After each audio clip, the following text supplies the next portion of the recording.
This is Crota. Today is the 8th of November, and wow, BlizzCon was pretty much amazing. It was a pretty crazy day in terms of everything. A lot going on, a lot to see. There's going to be a lot of panels for me to check out tomorrow, but it was a great day. I posted up 2 videos from Heroes of the Storm. Got to talk with Dustin Browder temporarily, and I wanted to give you a little bit of insight on Heroes of the Storm. As some of you guys know, that game has come around for many years now. It was at BlizzCon 2010, BlizzCon 2011 as Blizzard All-Stars, and now finally showing up as Heroes of the Storm, and a little bit of thoughts on that. I got to play through it a couple times, like I think 3 or 4 times, and it does play extremely fast.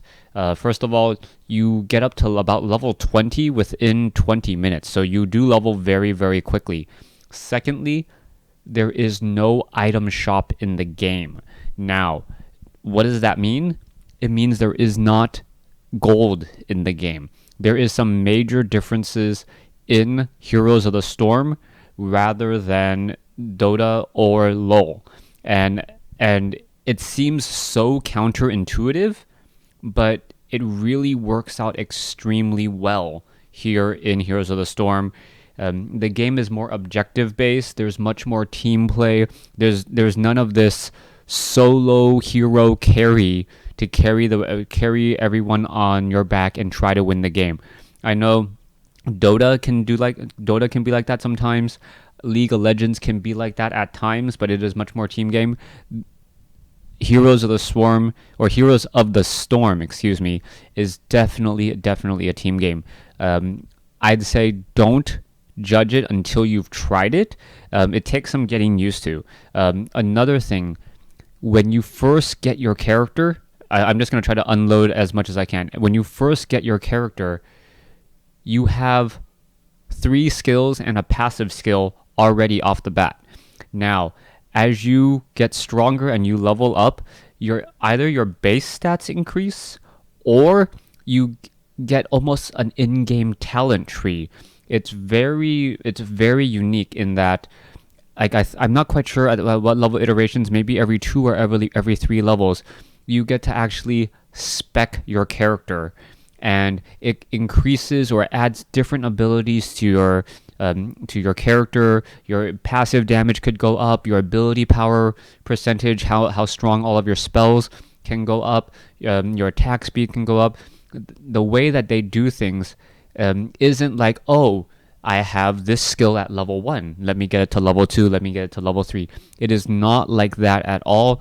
It is very unique in that, hey, you know what? Any level or any ability is going to definitely make my character better.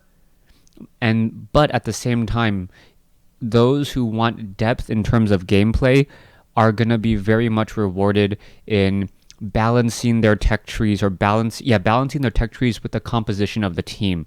So Blizzard's philosophy of easy to learn but difficult to master is definitely in play here. Abathur is one of the support heroes I tried using, and it was the most difficult support hero I've ever played.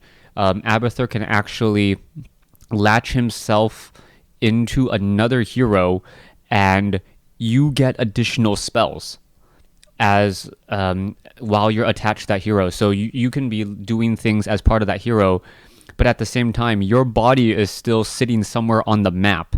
And if your body's sitting somewhere on the map, if other players don't know what Abathur does, Abathur can get killed because the lane pushes too far, and there's all sorts of crazy things that can happen. Also, last hitting is not necessary in Heroes of the Storm. As opposed to trying to figure out who's winning by the total amount of gold, you figure out who's winning by the total experience gained. It's a different concept, and it actually works out pretty well because, hey, you know what? If I kill an enemy hero, that hero is not gaining experience, and my team gains experience for killing that enemy hero. It's much more global.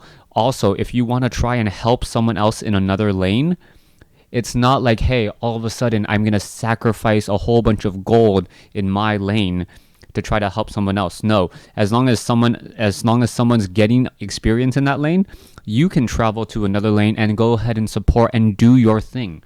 There's a lot of different concepts. It is definitely a Blizzard take and a Blizzard reinvention of the MOBA genre, and I think you guys will definitely enjoy it.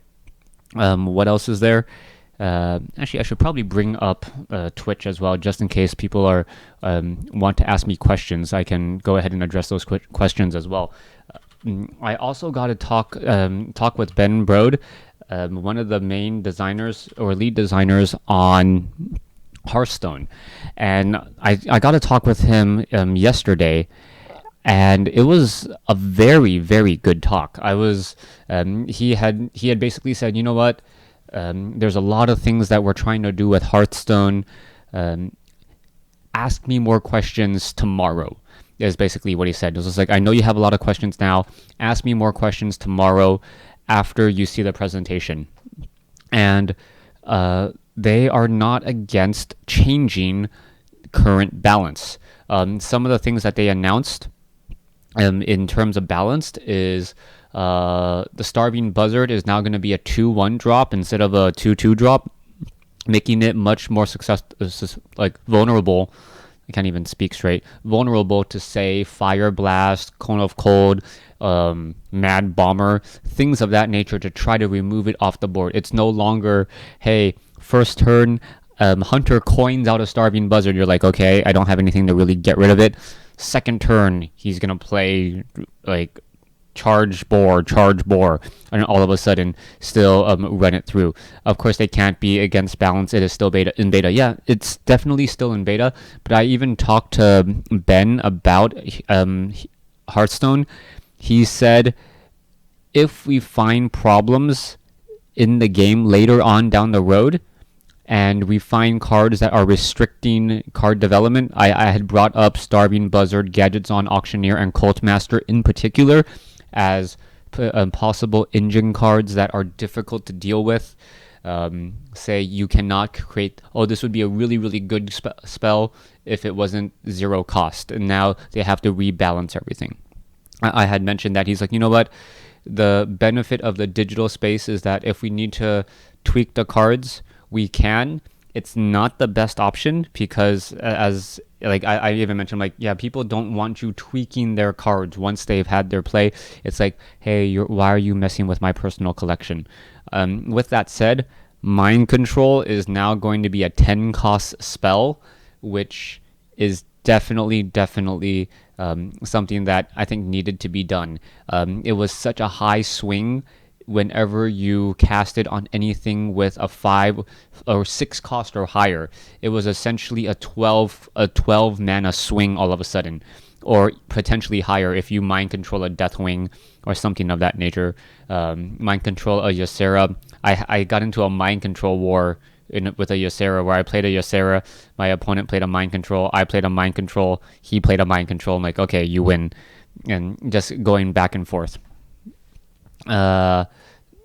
People are saying what on the stream. I don't know what you're referring to. There's a slight delay or a slight lag. So if you guys have questions for me, definitely ask there. So that's pretty much that was pretty much the heart of everything that I got to see. Heroes of the Storm.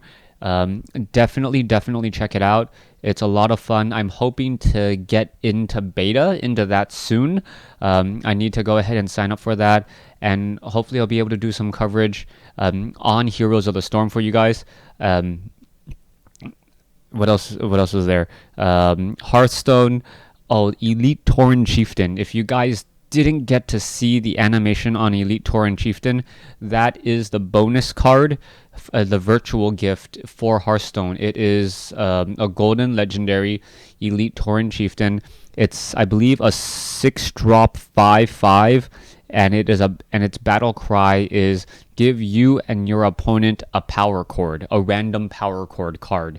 And there are 3 power chord cards One of them is Rogues Do It From, and I believe it is a 4 cost card. Deal 4 damage to a character or a target and draw a card. There is also like Murloc, a Murloc one, which is summon 3, 4, or 5 1/1 Murlocs. Very interesting there. Like what summon like it has a little bit of a random, unique, crazy element to it. Finally, I forget what the last one is. I can probably try to find it a little bit later. If you guys really want to know, check out Blizzard's live streams, or watch my streams when I finally start playtesting with the Elite Tauren Chieftain. I forgot to mention, they are planning on doing very interesting things with Hearthstone in 2 separate ways. One, they are going to have an expanded play mode in PvP. They want to make constructed play, as rewarding as the arena. I think a lot of people have liked. I personally like constructed, but arena always felt much more rewarding. It actually felt like I was earning things. There was things that I could do. It just felt much more rewarding and much more fun, and it felt like that's where the game mechanics were. Those game mechanics.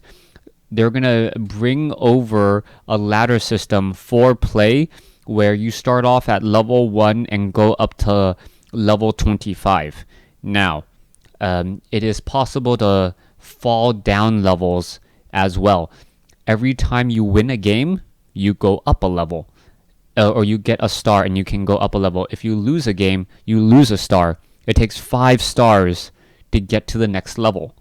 So those of you guys who are very, very good at math know that you need 125 consecutive wins before you get to the highest ranking, which is very, very crazy. Which is very, very high level. Third Strike, go ahead and just follow me on YouTube. This video will be up on YouTube in just a moment as well. In addition, Blizzard wanted to make sure that they could introduce new cards into Hearthstone without people having to pay for them. And what they are doing there is something out of, I guess, something borrowed from Cryptozoic, or something taken from Cryptozoic's Hex, which is a single-player PvE mode called the Adventure System in Hearthstone, where you are going to be challenging, I guess, some sort of PvE WarCraft-ish adventure system, and by completing those missions or completing a quest, or however they decide to finish naming it, you get to unlock cards. So that's going to be a way for them to say, you know what, we want to change the metagame, but we don't want to force everyone to buy new cards. Here, earn this set separately, and this is how you do it, and you walk through it, and you defeat missions and things of that nature. So that seems really, really fun as well. If it's implemented well, which I do believe Blizzard is going to implement, it's going to be very cool. Also, at the same time, they're also upgrading the interface of Hearthstone itself. They were showing additional animations, like when the Elite Tauren Chieftain arrives and you play it, it's awesome. It's funny. Like, you play the Elite Tauren Chieftain, the lights go down. Like, there's stage lights, there's fog, there's like a giant scoreboard that comes down that says ETC, and he's like, rocking out to music. Just very, very like, hey, this is kind of fun. In the same way, Ysera, when she draws her card at the end of turn, they actually show her opening up a world to the Emerald World, or the Emerald Dream, and the card pulls in from there. So just trying to give it a little bit more flavor. Also, the Crush, the Hunter Epic, that's, I believe, like an 8/8 or a 9/9 charge, has like a Jurassic Park feel. So you play it, and the space moves out, and you hear like boom, boom, and then all of a sudden, like, he shows up, and then Like, yeah, it has that Jurassic Park feel. All of these things, all of this polish that is gonna make Hearthstone feel whimsical and fun while you're playing it, regardless of you win or lose, is all being added. So let's see. I got one question. I'm guessing I'm going to do a QA. If you're on Twitch, let me know. If you guys have more questions, make sure you leave them in the comments below. I'll try to read them over the next 24 hours. And when I do my final wrap up of BlizzCon tomorrow, I'll address those questions as well. Okay, let's see. Are you impressed with anything you've seen? Is this all things you expected or too early to say anything? My jaw kind of dropped at the adventure system in Hearthstone. I knew that they were gonna try and revamped play mode, but I never thought of Hearthstone ever having a PvE element at all. I thought it was always gonna be PvP, PvP, PvP, and that's where it was gonna be at. The fact that they're adding a PvE element shows that they want more longevity to the game, and that they believe this game, which was made by a very, very small team. The development team on Hearthstone at the time of the beta release was only 15 people, which is a very, very small, tight-knit team where people have to wear multiple hats.